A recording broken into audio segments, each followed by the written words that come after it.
Ladies and gentlemen, welcome to another episode of the Hitting the Field podcast. It's your host, Jeremy Brener, and today the transaction window for the NBA is open for 7 days. All 30 NBA teams have their crack to finalize their rosters for the Orlando bubble. And today we are here to talk about it with two of HTF's best and brightest. We have Mr. Basketball himself, Ross Bernstein. Ross, ¿qué pasó? Another good day. Just finished summer A classes, so it's not that part of the summer where you just have to. Thank you.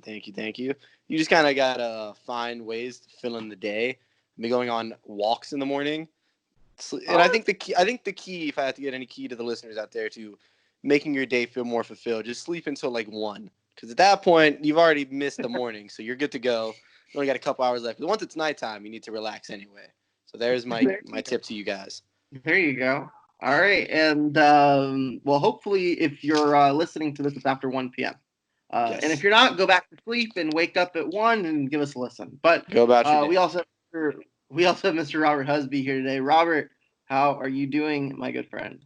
I'm doing great. I'm in the same boat as Ross. The 1 o'clock p.m. wake up time is very friendly. Although lately I've been waking up a lot earlier, so that kind of sucks. But no, definitely 1 o'clock is a great start to the afternoon. Yes. I mean, I would usually wake up around 1 p.m., but I have a construction site. Guys, let me tell you, it is literally 50 feet away from where I sleep. So it is very difficult to sleep until 1 p.m. or 8 a.m. Because they are up bright and early trying to get this simulation site up and running. So it's been it's every Monday, and Mondays are the worst. Mondays are the worst. So this morning I woke up and it woke me up and I had to go back to sleep. It was just not a pleasant way to start the week, but you know what? It's better now because we're here on the podcast. We're here talking some NBA basketball, some real life current event NBA stuff, which we haven't had too much in the last couple of months. So let's get right to it. So in a way, this transaction window, it opens at noon on Tuesday. So noon today is the opening of the transaction window, and it goes on for 7 days until midnight Eastern. So that's June 23rd until June 30th. All 30 teams can do what they need to do to finalize these rosters. And this doesn't just mean the 22 teams that are going to Orlando. It can also include the 8 teams that are staying home. And in a way, Ross, it's a bit of another kind of buyout season 2.0. Yeah, no, you at this point, what they're doing for this transaction window, it seems like what can you do to just fill out your roster? And I don't want to call these players scraps because they are professional NBA players, but you're not going to gather a superstar in this transaction window, right? You're just trying to fill out your roster, make sure that while you're in Orlando, you have an equal amount of players as everyone else. Because players already, two players from Washington, Beal and Bertans, have already called out. They said we're not showing up to Orlando, which is not a bad thing considering the Wizards, although they are eligible to play in Orlando, are not a championship team. So this is just a way for the NBA to give everybody a fair chance, make sure everybody has a healthy roster and ready to go. So I like it. Another buyout. Yeah, so the Wizards are probably one of the more interesting teams, and we'll get to them a little bit later on. But Robert, how can a team improve during this transaction window here? Is a team going to? Do you think that there's a chance that a team that makes a move now is going to make a move that will eventually lead them to doing better in the playoffs than they would have had they not made the move, or possibly even an NBA championship because of a move they make over the next couple of days?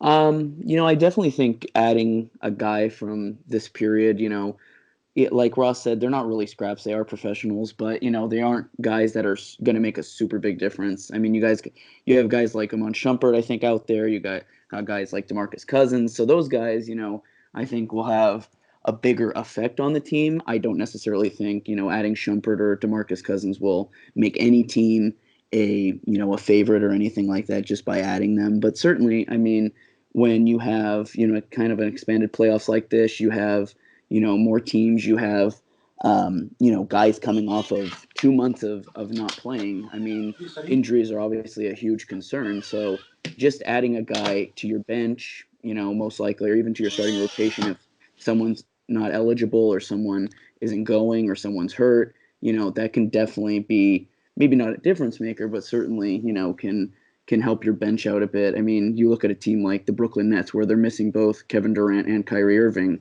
I mean, that's a team that has, this transaction period written all over them because they do need to replace a guy like that. So, championship, no, but definitely can help, I think. Yeah, so the thing is, I'd be very shocked if any of the players that are signed within this week are going to start any playoff games for them. Now, the regular season games maybe in case a team is in a position where they can't really change their seeding, like a Lakers or a Bucks that only need a couple of those 8 regular season games to lock up the number 1 seed. But I like you're not going to get guys that are going to be part of your main crunch time rotations. You're going to depend on the guys that got you there, and this is not going to come from this period of this transaction window. So, but there is one obvious key free agent out there right now that is going to make a big difference. Whether he signs with somebody, whether he doesn't sign with somebody, and that is none other than former All-Star DeMarcus Cousins, who turns 30 next month, and he played in the NBA Finals. Last year he started in games for the Warriors that were part of their finals run. So, Ross, let's talk Cousins here. What do you think the chances are that DeMarcus Cousins is on a roster by the end of the week? I'd give at least an 85, 90% chance that he's on a roster. It just makes too much sense to sign him. He's obviously the best player available for this transaction window. And it's kind of it's a very low risk, possible high reward circumstance, right? Mm-hmm. If it doesn't work out, what do you got to lose? You sign him to a minimum contract to finish out the rest of the season. He's off by next year. You're good to go. You're done.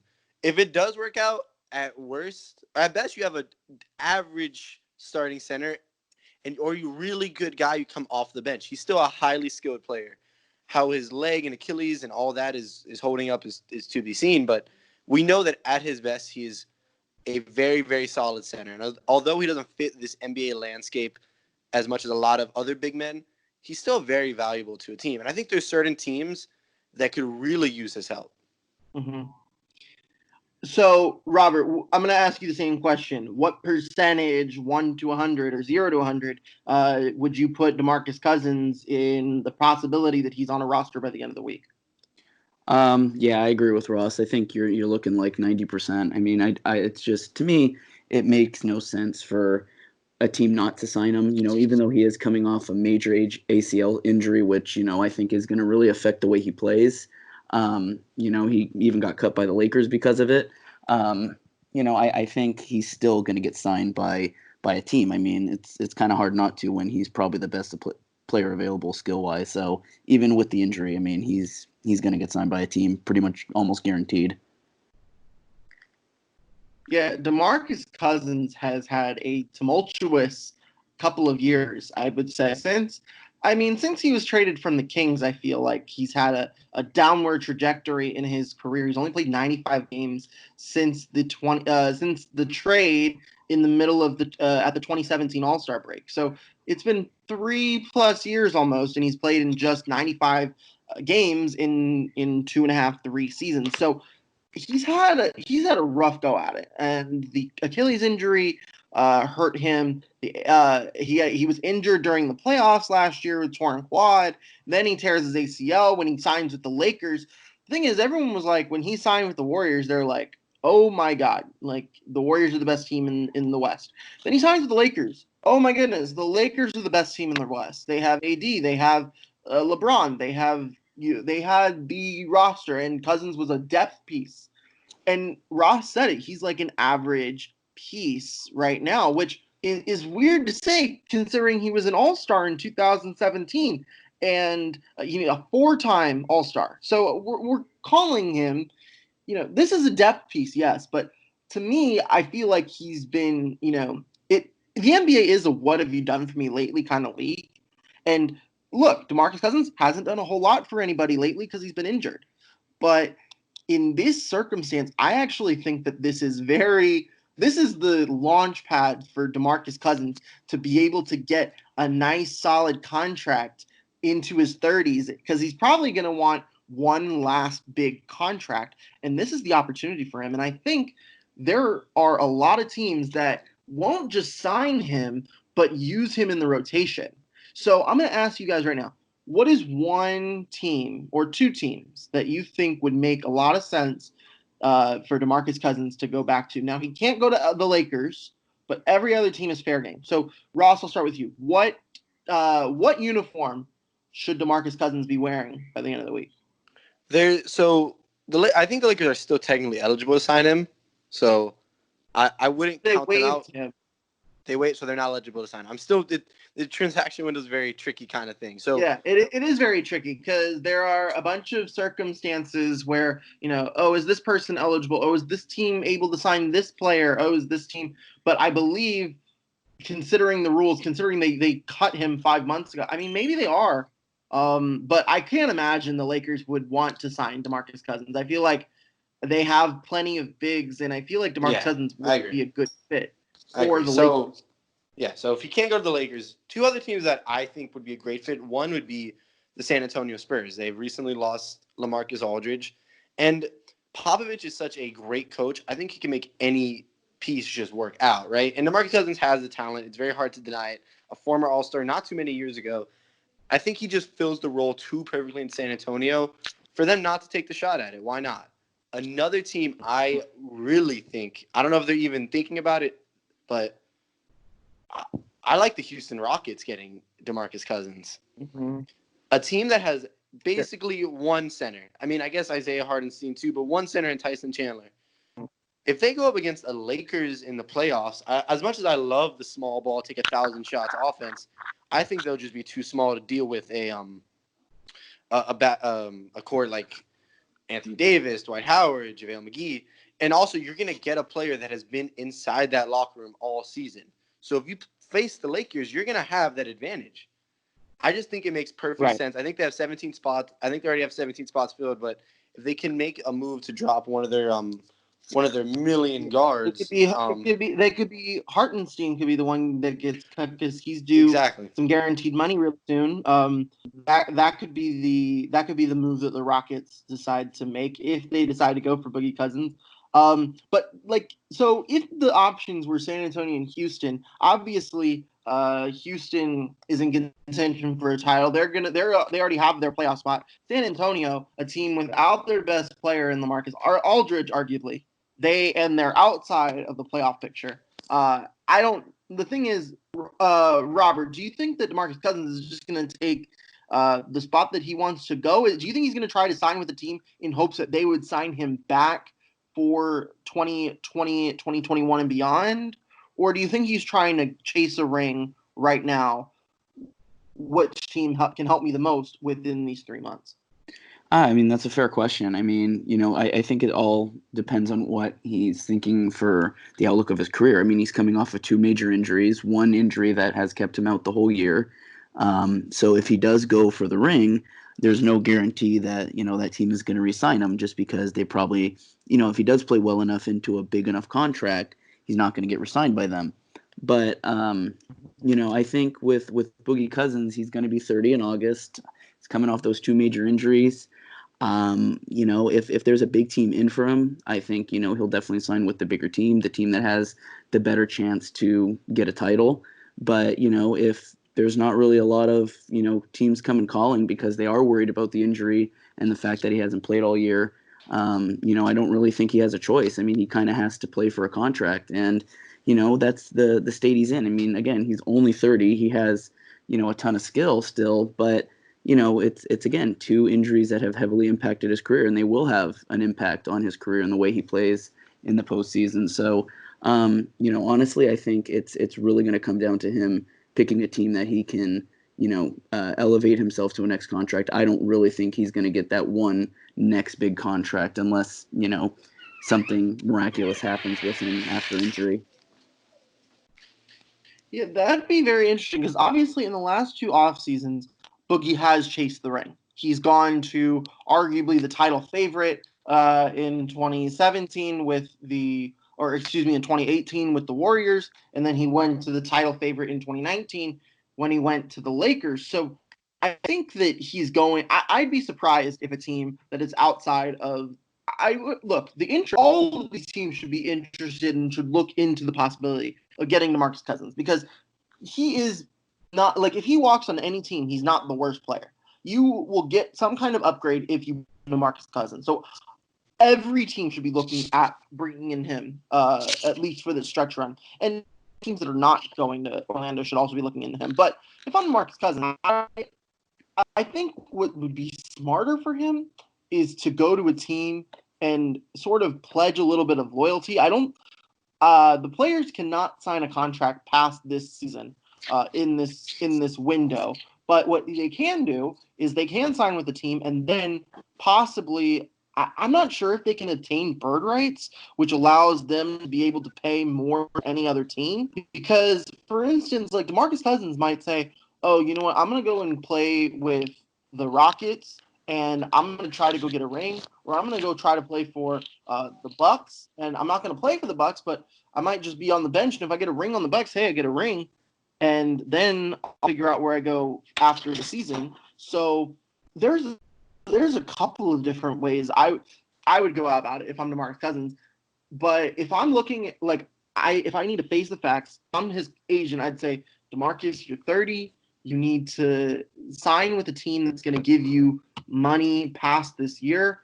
Teams like San Antonio might be willing to give you more money after teams. And the thing is, he hasn't that market in the last 2 years. He was coming off the injury in New Orleans. Nobody would pay him. So he's like, okay, I'll go to the best team and I'll piss everyone off. So he went to Golden State, and the same thing happened the next year. So I think in terms of where Boogie's going to go, I would expect him to sign with a contender. However, I believe his best shot and for the future of his career is to sign with a team that could utilize him and give him starting money in future years. And one of the teams that's been brought up as a potential landing spot for him has been the Washington Wizards. And Washington is probably the most interesting team in this whole window here, because they have Davis Bertans not coming to Orlando. Ross said something about Brad Beal not going. I haven't seen anything in regards to that, but look, if Davis Bertans is not going, it might not surprise me if a bunch of the guys say, you know what, we're not going to really have a shot. Davis isn't playing. I'm not going to play. And then, but that could cause major waves with the Wizards. But look, the Wizards now, with Bertans not playing, have an open roster spot.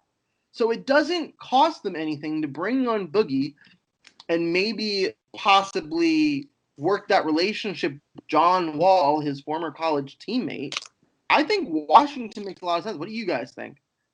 Yeah, I agree. I think, to me, Washington definitely makes the most sense. I think, you really have Thomas Bryant, who they might give the nod to just to say, you know what, let's give him a shot. Let's see what he can do at center. You have Mo Wagner as well. I don't really think either of them are going to get you very far in the playoffs. You do need a big in this day and age, and I don't think either one are particularly exciting. Bryant, I think, has the higher upside in that sense, and that's why they might give him the chance to see what he can do there. But if they are looking for a true center, because Bertans is both a power forward and a center, if they're looking for a replacement at center, I think Boogie Cousins completely makes sense, and he makes the most sense of any of those players. So I think they're definitely the one team I think that might actually go after him. Thomas Bryant is in the first year with a 3-year contract that's $8 million a year. So yeah, maybe money wise, it doesn't really make a whole lot of sense to go after them, because you just signed your starting center who's playing really well. He's had a decent season, and he worked to earn that contract. So he's on the upside. But Ross, Washington has the open roster spot. You make John Wall really happy. You kind of revitalize that core there with Wall, Beal, and then you had Blue Cousins. What are your thoughts about it? Yeah, it for the short term play of the rest of the season, I don't think anything they do really makes a difference. But obviously, if you bring him in for the end of the season, it's a good chance you're looking at him almost like a warm up for next season, right? You get to see him, get to see how that Achilles is doing, have your trainers look at him, have your team be with him. Even though obviously you're not going to have the same roster of next year, you're going to have a lot of the same players.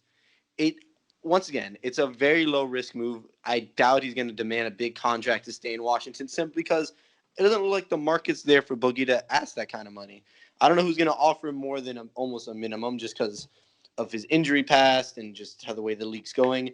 If you appease your best player, which is John Wall, and we have been waiting patiently for John Wall to really take the next step to, he already is a superstar player, but a championship player that can really lead a team. It seems like there's a lot of issues with his leadership on teams. And there's a lot of rumors of him not being really wanted to play with other people and people not wanting to play with him. To appease him for a very minimal contract and get a really good center, it just makes perfect sense in the long term. In the short term, it's almost irrelevant, but it'll get your introductory period started a little bit earlier. God, I can't remember the last time John Wall consistently played. Yeah. Best abilities available. It's been a while. And talking out loud about it makes me realize how silly it would be for Washington to sign Boogie. Because, look, John, and you say John Wall's best player, Ross, and you know what? That's a decent opinion.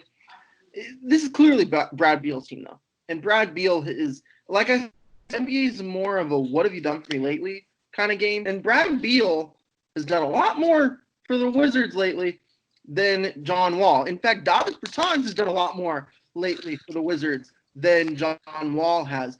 Not saying that Davis Bertans is better than John Wall, but look, John Wall's played 73 games since 2017-2018. So he's played virtually one season in the last 3.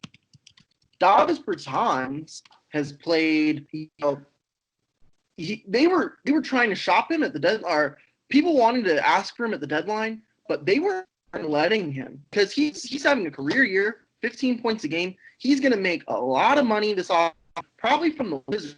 Like, if he comes, you're gonna Davis Bertans is your number one option, your number one priority in free agency this summer, obviously, because he's like your second best player other than Beal that's played this season. Third best player if you want to count John Wall, who is sitting on the bench every night. But like the Wizards have they're going to Orlando to earn a participation trophy. That's it. And that's why Davis Bertans is not playing. Like, we look at 2020 free agents, like, there's a lot of people that are going to be risking a lot of potential dollars to play this season out. And, get probably at the top of this, you guys, Hassan Whiteside's a free agent. Obviously, he's not making as much as he did on this last contract, but if he has a showing in Portland or if he has an injury in Orlando, it could be the end of his career. You look at Serge Ibaka, who's trying to get a little one more big contract. There's Derek Favors, who's looking to get a big contract. Kent Bazemore, who's on a team that's probably not gonna make the playoffs. He's gonna want to maybe go for another big contract. There's so many guys that are risking a lot of money to go and play in New York. It makes sense for guys like Marc Gasol and Serge Ibaka, who are playing for have a legitimate shot at the title.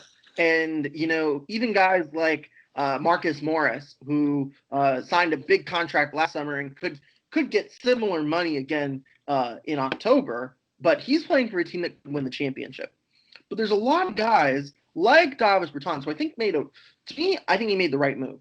I don't know if y'all agree or disagree with me on that, but I think the right move because he's going to get paid a lot of money this summer, and it's not worth getting injured in a meaningless game, to lose millions of dollars. It's just, to me, especially when you're a guy that has not had a big contract in the league like Bertans has.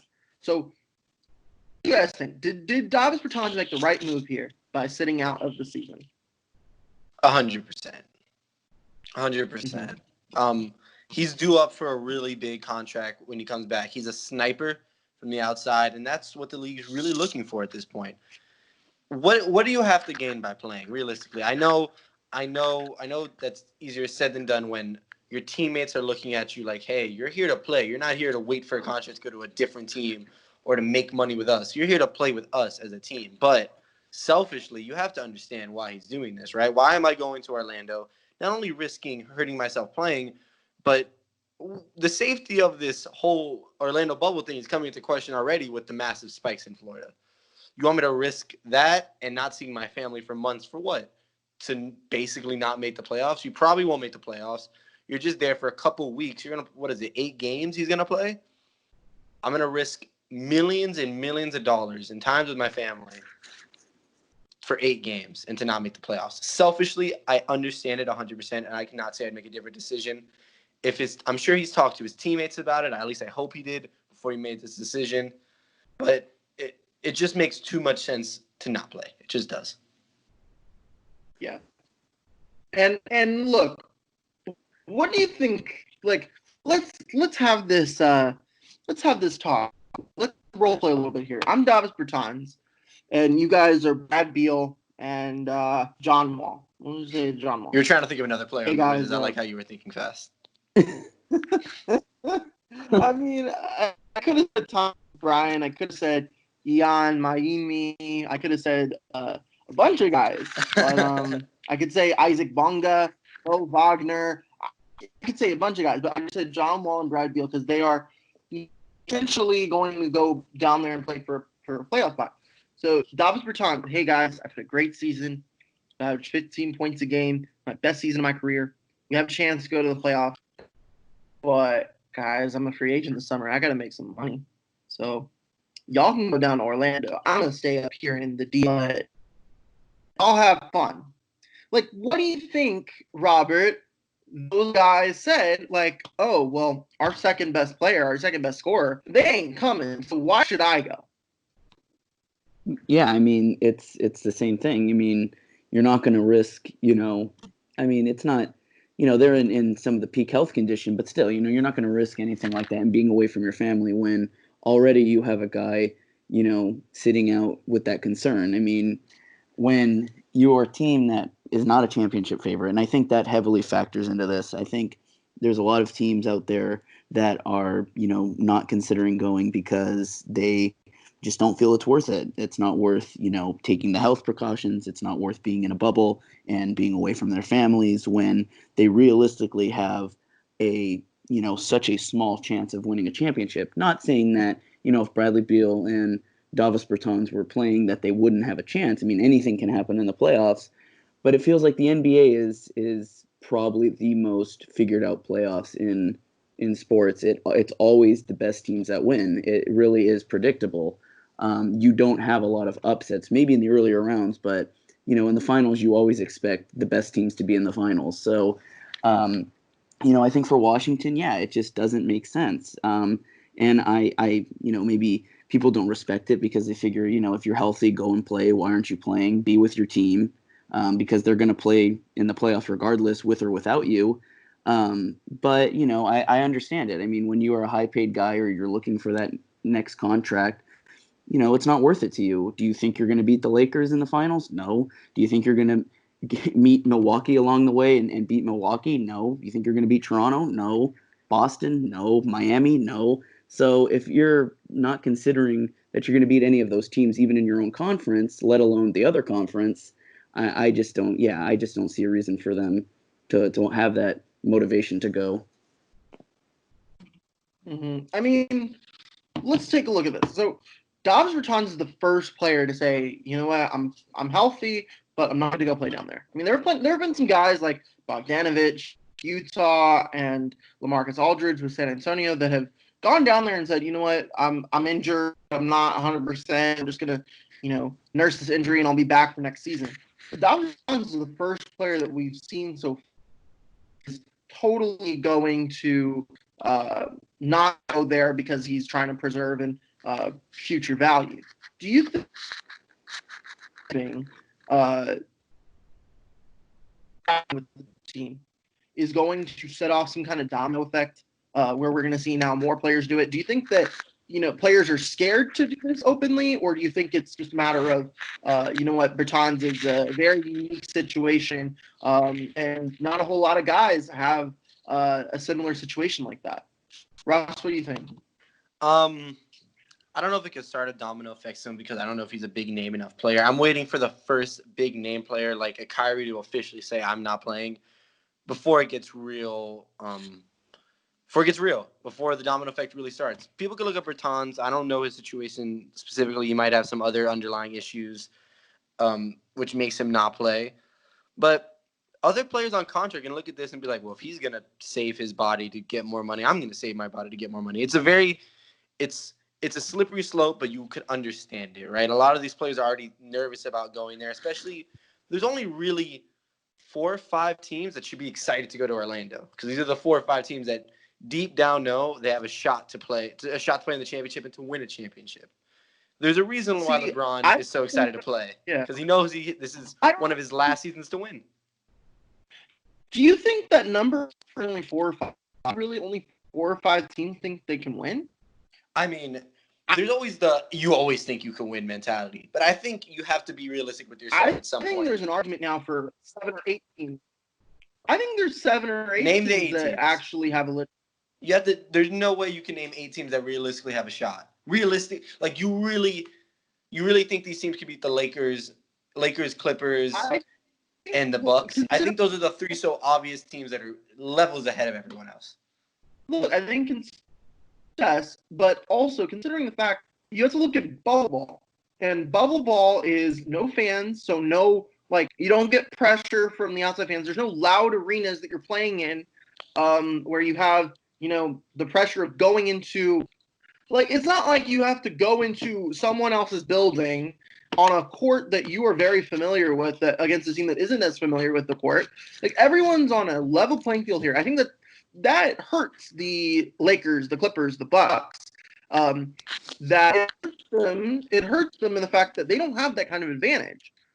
And they're going to have to go and play on a court where they're going to have to go against a team that they don't have those advantages. And also, on top of that, you're playing 3 months removed from any basketball game that they've played. So you're getting teams with fresher legs. So I'll name the teams right now that I think have a legit shot. The Lakers have a legit shot. The Clippers. The Bucks. I think the Nuggets have a chance. Boston, Philly, Toronto, and Houston. I think all 8 of those teams have very deep. There are paths for all 8 of those teams. Any team outside that 8, I'm not as sure. But those 8 teams, I do believe, have legit chances to make it all the way. I really do. I got you. You never know with the injuries. I'll give you that. You don't know with the injuries how that could change. No one would have thought Toronto last year. But I mean, there's only you got to think. If I'm the 15th man on the bench, even though Bertans is not that, most rosters have a rotation of maybe 9 players deep. Unless you're a really good team, you might have a little bit more. Maybe. Yeah, 10 the most. If I'm those last 5 players, why am I showing up to Orlando respectively to hurt myself and do this? It's very hard to justify why I'm playing. Because even if there is 8 teams, there's 22 teams invited. So there's 14 teams, based on your math, are going to be, we all kind of know don't have a shot. And then you take 5 players off all those teams automatically because they're not going to play. That's a lot of players. There is going to be a domino effect. You have, in my opinion, there is going to be one player that drops. One big player that doesn't come. I don't know who it is yet. I wouldn't be surprised if it's Kyrie. Lou Williams, to me, as much as I love him, is not. I'm talking about superstars. One of them is going to drop out. Yeah. I just feel like it's just inevitable. I feel like Kyrie was already counted out. I feel like Kyrie leaving is not going to be a huge surprise to anybody. Yeah. But Robert, what do you like? What do you make of this? Like, do you reckon that a big name superstar is going to say no to Orlando? Simply try to preserve their chances of making future value. I think I mean, who are the big free agents this year? I mean, Anthony Davis is one of them, and he has to play because the Lakers have arguably the best chance in the West, and he's probably going to get the max with the Lakers. I mean, the Lakers are going to give him a max contract, so And he's not my really going to be a Gordon free agent. Hayward has a player Yeah, option at the end of the year. He's had an injury history. yeah. I mean, you DeMar know, DeRozan. yeah. I mean, those guys. I think I don't know. I mean, I don't necessarily see any of those guys dropping out. I mean, I could see DeRozan just because San Antonio really doesn't have a great chance at winning a championship, and he might want. And I think people know how good DeMar DeRozan is, so it's not like he's some under the radar player like Bertans who's looking for this big contract and to really show people that he is that good. It's kind of settled on DeRozan being a pretty good player. But I think, I mean, really, if you're talking about the Bucks players, I mean, Giannis is going to go, you know, Bledsoe's going to go. They're not gonna not go. I mean, they're going for a ring. So LeBron's not going to sit out because his years are numbered at where he is. Anthony Davis isn't going to sit out. Kawhi's not going to sit out. Paul George isn't going to sit out. So I mean, all those guys aren't going to sit out because they know this is their best chance to win a championship. And, that's why Paul George and Kawhi Leonard teamed up. So you're not going to lose all those guys. So I really think the only big name that might not go is Kyrie. Kyrie at first said, he's, willing to go to Orlando just to be with his teammates. I mean, I think he did have season-ending surgery, so he wasn't really eligible to play anyways. I mean, he decided to get that surgery and he saw the writing on the wall. KD was out the whole year. They don't really have a chance. So, I don't think there's going to be some earth-shattering news like, Kawhi Leonard sits out and it's like, oh my God, like that just kills the Clippers' chances. What are they doing? And then that really shakes up things. But I mean, you're really looking at a Kyrie being the biggest name, and I really don't think his sitting out is really going to have that big of an effect because Brooklyn really wasn't, a competitive team this year, anyways. Mm-hmm. Yeah, Yeah, there's really only one player that if he so sits out is a big deal, which is LeBron James, because he is the NBA. So as long as he plays, I think everyone else will kind of fall in line. That's my opinion. Yeah, I think that's fair too. So teams need to inform, or players need to inform their team so that they can inform the NBA by Wednesday if they are going to play or not. So, this is going to be, we're going to know who's in, who's out pretty quickly in this week, and have the opportunity to sign these players to fill in those roster spots.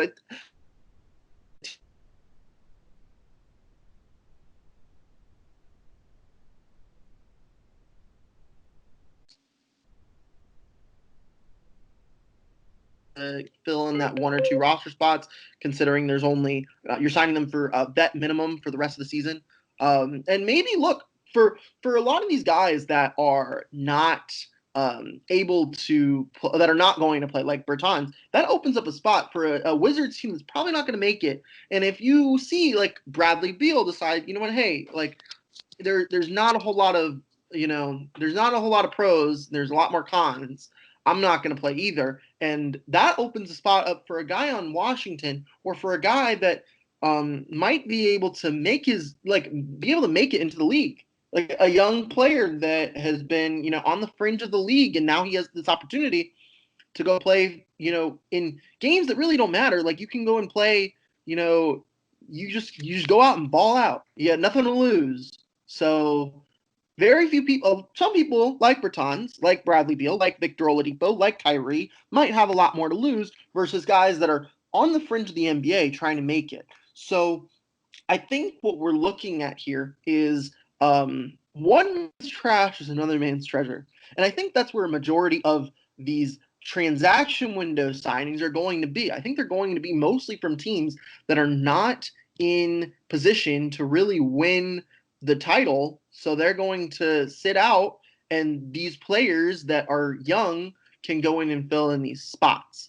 So, like, for instance, like the Wizards now have an open spot. The Jazz might now have an open spot because Bogdanovich is not going to go play. The Spurs have a couple of open spots now because they had one to begin with, and now they don't have LaMarcus Aldridge, so they have a couple of spots. Should be very interesting, I think, to see how these teams go into effect. But let's talk free agents other than DeMarcus Cousins. I want you to make a bold prediction. Name one. It could be a veteran guy going to a contender. It can be a fringe guy that's been in and out of the league going to a pretender. It could be anything. So I want to hear one bold prediction from you and tell me what is going to happen during this week that will surprise a lot of people. All right. And Robert, I'll go to you first. Tell me what you got, if you got anything. The one thing I can think is, I think Jamal Crawford's probably going to not be signed. I know a lot of people, maybe that's not so bold, just because Jamal Crawford has sat out the entire season. I think he's 40 now at this point. But Yeah. all season long, people have been demanding Jamal Crawford get signed by a team. He can still bring it. He can bring it off the bench, just give him a chance. Just give him a chance. I just don't see a team giving him a chance. I mean, maybe at this point where you start getting players, sitting out and not going because they don't think their team has a realistic team, maybe a team does take a chance on a Jamal Crawford and says, let's see what you got. Let's, can you do that? Prove it. Let's see what you can do. Show you're not washed. And I really think I just don't see a team really taking a chance on him. I think there's not so many great other free agents out there, but, guys like Shumpert, guys like Cousins, guys like even Isaiah Thomas are probably going to get signed before a team really considers Jamal Crawford. So I think that history of a team not taking a ticket on Jamal Crawford, I think that's going to continue past Friday. Mm-hmm. All right. Jeremy, check this. I need you. There's only one thing better than watching LeBron win a championship this year. He's been working hard. They got Anthony Davis. Title contenders. He signed with the Wolves to be with the young core. He signed with the Suns the year after to mentor some players. So as far as Jamal Crawford goes, he's like Robert said, he's 40 years old. Dropped 50 points in the last game that he played, so we can't forget that. He obviously still has those young legs. It's more, I think one team should take a shot on him. I can't name one specific team. Maybe more as a leadership role.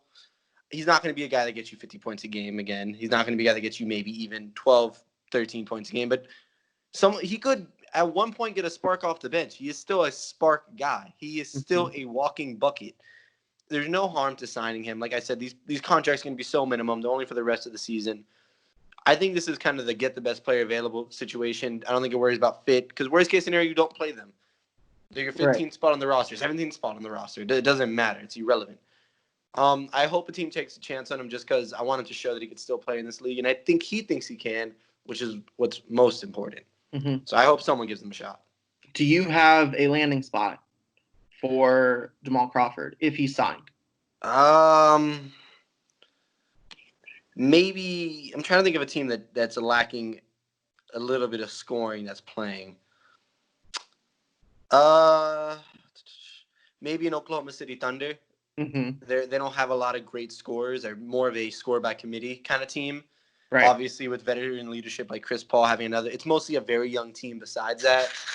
So maybe Jamal Crawford could help them with a little boost off the bench, give them a little more veteran leadership. But again, they're not a championship team. They're just a young team that's continuously getting better, and I think he could help out with that. Chris Paul, though, does have that familiarity with him. Yeah, exactly. And that could help. Look, I think if Jamal Crawford is the kind of guy that if he gets a contract, he's signing it. I don't think he cares whether he's playing for a ring at this point. He just wants to ball. And if he gets the opportunity to do that with this unique circumstance, I think he's going to take it, especially considering the fact that he knows he probably doesn't have a whole lot left a whole lot of NBA basketball mileage left. I do believe, though, that he feels that he's got something left in the tank. Otherwise, he would have, retired by now. So, to me, I think if Jamal Crawford, if a team wants him, Jamal Crawford's going to play. And I could imagine that being any of the 22 teams. I really could. I think that he would go anywhere. He could provide just a lot of insight and help some young guys' careers. He's been seen as a mentor kind of guy in his last couple of years. So I think that I think the reason why he's not playing is because he hasn't gotten a contract. Which does, Robert does make a good point. If he didn't get a contract during the season, what makes you think he's going to get a contract now? And I think the way we're going to see that is if we see guys that decide not to play in the NBA and these roster spots decide to open up. But Ross, I'm going to move to you. Yes. Give me a bold prediction. What do you think is going to happen that might surprise some people over the next couple days? So, although watching LeBron get a championship would be amazing to see this year, right? Yeah. Seems like this is one of his last years in his prime, and we want to see him get a championship. Now, although I want to see him get a championship, there's someone else I'd like to see on the Lakers roster to get a championship with him. His old buddy, J.R. Swish himself, J.R. Smith. Oof. I just want to see it. I cannot give you a good roster reason. Can I keep it real with you? I can't give you another reason why they need another guard. Because there really isn't one. You have Caruso, you have Rondo. He might be another shooter, right? So I guess that would be the case. They did get rid of Troy Daniels at the trade deadline. So there we go. We found the in for J.R. Smith. All I needed was an excuse, Jeremy. There we go. You just surround LeBron with shooters, right? It's irrelevant what else they could do. He's gonna get you open. And I am ready for another shirtless Hennessy celebration. I'm ready for it. And I need it. I kind of need it. It's been a very rough year for a lot of us. I think that's going to really brighten the world up. A J.R. Smith celebration. And I think it's more of a why not situation again. Very low risk. As long as you don't play him in the fourth quarter and he doesn't know the score of a game, it's a very low risk. You might as well just go for it. And I think the camaraderie with that team, always add shooters with LeBron. That's just kind of, it's been the motto for the past 10 years. Give him shooters, he'll get them open, knock it down. That's all you need. He give you another Danny Green for all I care. And it's another scoring boost, another guy that's familiar with LeBron, another veteran. It's time for J.R. Smith to get back in this league. Yeah, so after DeMarcus Cousins, headlining this group of players, there's a decent sized group of shooters. And in this NBA, there's no such thing as too many shooters. So I would say, look, J.R. Smith, another guy similar to Jamal Crawford, a guy that probably should have had a contract this year. He was playing in the finals in crunch time 2 years ago. Obviously, we know how that came about. But, I mean, that still doesn't take away from the fact that he has championship experience. He has finals experience. He's a guy that makes a lot of, he could fit in a lot of different situations, not just the Lakers. I think that there's several teams that make a lot of sense for J.R. Smith. There's a lot of guys here that could be like J.R. Smith that just aren't. So, like, Jamal Crawford kind of fits in that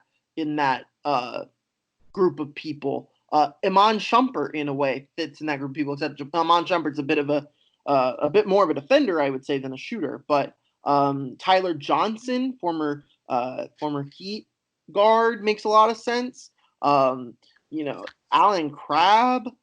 There's a lot of guys that make a lot of sense in that. And I think the storyline for J.R. Smith returning to LeBron be amazing. And a shirtless Henny celebration in Orlando would be a very it would change a lot about this year. Everything would go back. Everything would be okay if everything in the world would be okay if we saw that. And considering how crazy this world has been this year, a shirtless Henny celebration from J.R. Smith might be the tool that we need in order to make everything okay again. So yeah, that makes a lot of sense. And I think that giving LeBron a guy that he's played with before, that he's got chemistry with, makes a lot of sense. That's why Iman Shumpert makes a lot of sense for the Lakers as well, considering he also played with him in Cleveland, came into the same trade as J.R. Smith did. So, Robert, the Lakers, you're a Lakers guy. Who would you like to see the Lakers go out and get if you think they should go out and get someone? It's okay if you think that you're happy with the team they got now.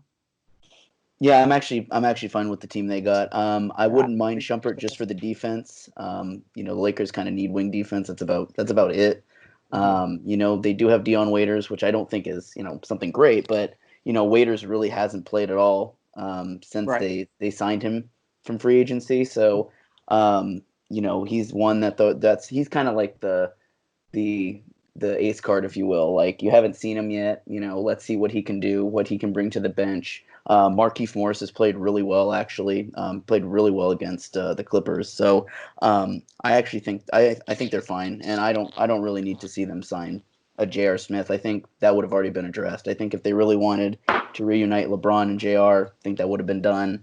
They had their opportunities. They got Waiters. They got Morris. They cut Daniels. They cut Boogie. I think this is the team they're going to roll with, unless obviously, I don't think they're gonna get an injury before Friday. Knock on wood. So, I don't think they're gonna sign anybody. Yeah, I think the Lakers. It kind of I think you're look. The only thing I could see though is if Dwight Howard says he's not going to play, which from what we've seen in the media would not be a huge shock if Dwight Howard declined the resumption of the season. So that would give the Lakers an open roster spot. Now, Yeah, but if you're gonna take Dwight Howard out of the equation, do you bring back a guy like a center like a DeMarcus Cousins who's very familiar with the team, or do you just say, you know what, we don't need a specific center, we just need another guy? yeah. I mean, if they're eligible to sign DeMarcus Cousins again after waiving him, and Dwight Howard decides not to go, I mean, I think Boogie's the best replacement for a backup center like that. I think that you have to go with the biggest name, and Boogie Cousins is the biggest name even after surgery. I wanted to see him play this year, but they cut him because he probably wasn't going to make the team at all this year. So, yeah, I mean, if Dwight decides not to go, yeah, I mean, I think it perfectly makes sense that they do need a backup guy. I don't think you can roll with just JaVale McGee and just hope for the best that because Dwight actually has been pretty good off the bench. So, you do need a replacement for him. Now, if Dwight declined to play, how much would that hurt the Lakers? Oh, I don't think it's something that really hurts them in the sense that they're gonna, their championship chances get knocked down a huge chunk. I think he's just a nice role piece. I think he is. Again, he doesn't really start. JaVale McGee always gets to start over him, it seems, even though I think Dwight's been better at points than JaVale McGee this season. But, McGee is the starting center when they do play him. So, yeah, I mean, Dwight would hurt to lose. I mean, especially if you don't replace him, but I don't think it's something that, derails their season and you have to like panic like, oh my God, we need to do something. Dwight's out. I mean, it's not Magic Dwight. It's 34-year-old Dwight who, can contribute off the bench. Right. Look, I think if at this point, I think the Lakers are set. I don't see them making a move. I mean, the thing is, there's actually a lot of guys that I think like would make sense for the Lakers. They're just all retired. Could you imagine if LeBron called D Wade up and said, "Hey, like let's, you got 3 months in Orlando, let's go get another ring." Oh Like, no, that I would love to see like Dwayne what Wade that in would a be Lakers like. jersey. That'd be I would crazy. not. Yeah, Dwayne Wade in a Lakers jersey too. Like, I like to see Dwayne Wade in one jersey and one jersey only. I mean, hey, he's already been in two others, so why, we can make it a third, I feel like. I know that wouldn't make you very happy, Ross, but it's been done before. Why not do it again? But yeah, I just think that the Lakers, I do think that Dwight is probably going to go to Orlando. I think that he has concerns and issues, but I think that he's ultimately going to play. Obviously it wouldn't surprise me if he doesn't. But a guy that here's one free agent that I think is going to get signed, and I don't think a lot of people are really thinking about it. I think Michael Beasley will be on a roster by the end of the week. I think look, he's been training with James Harden. I'm not saying he's going to the Rockets. He's already done that. But I think Michael Beasley at 6'9" presents a unique opportunity on the wing. for a guy that can play, a 4, possibly even a stretch 5 for teams that play that small. But I think that there's a shot there. I think that Michael Beasley, he's definitely probably in contact with some teams. And it might be a long shot. Don't get me wrong. It might be a long shot. And it is. It is a long shot. But I think that if out of all the long shots, I think there's a chance a guy like Michael Beasley could find a way to sneak in there, or like a Luke Mute, someone that also just been dealing with injuries, could find a way to sneak his way into Orlando, or possibly Lance Stevenson is a free agent right now. I think Isaiah Thomas. I don't think he can play because he was in China, but I mean, like there's a bunch of like sneaky, like, hey, I haven't heard about this guy in a year or so, but like an Isaiah Cannon, maybe a guy that can play, be that extra guard. Like if a guard decides not to show up, I think there's a decent shot for a lot of these guys. Trey Burke, Trey Burke was playing in the playoffs last year, if I'm not mistaken. So there are guys out there that not a lot of people are thinking about, like, on the surface, but I'm pretty sure NBA executives are doing their homework on a bunch of these guys, and they're trying to figure out if they make sense for their team. Yeah, actually, I would love to see if Dwight Howard decided not to go to Orlando, and the Lakers couldn't sign Boogie. I'd love to actually see them get Pau Gasol back. That'd be crazy. That'd be crazy. I would love it. That'd be awesome to see. I hope Isaiah Thomas gets signed, honestly. Yeah. I really do. I think I'd just like to see it. Another guy that could score, another guy you get off the bench scoring, another veteran. Also, I think he just deserves it at this point with his journey through the NBA. Yep. I hope a contender signs him. I really do. So that's my big hope for the Isaiah this Thomas 30 for 30 is going to be very interesting. Oh my god. Mm-hmm. Amazing. Mr. Irrelevant. Mm-hmm. But yeah, I think it's a good place to end our time here. But thank you guys so much for coming on to this episode of the Hitting the Field podcast. We are going to be kind of slowing down our content creation over the next couple of weeks as we transition into the new year with a new group of people in these positions. I won't be hosting too many more episodes of the Hitting the Field podcast as I pass it along to somebody else. And that so if you aren't hearing from us as much in these weeks, don't be so surprised, but I'm sure by the end of July, with the new crew up and ready to go, and with the NBA season ready to go, I'm sure we're going to see a lot more content and a lot more Hitting the Field. So be sure to follow us on Twitter and Instagram at Hitting the Field, and be sure to subscribe to our YouTube channel, where you will get every episode of the Hitting the Field podcast. And be sure to subscribe and download our podcast on Apple Podcasts. Again, thank you so much for tuning into this episode, and we'll catch you on the flip side.